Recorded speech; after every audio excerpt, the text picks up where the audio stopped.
me Justice. Today we're going to be the apple cider vinegar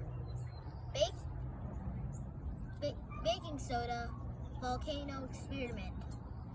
Today we're going to first we're going to put the cold water in.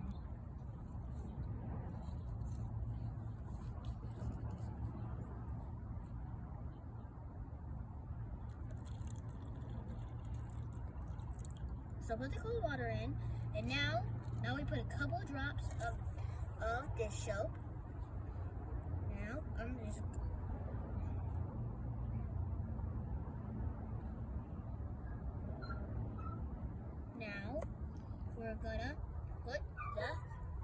Now we're gonna put the baking soda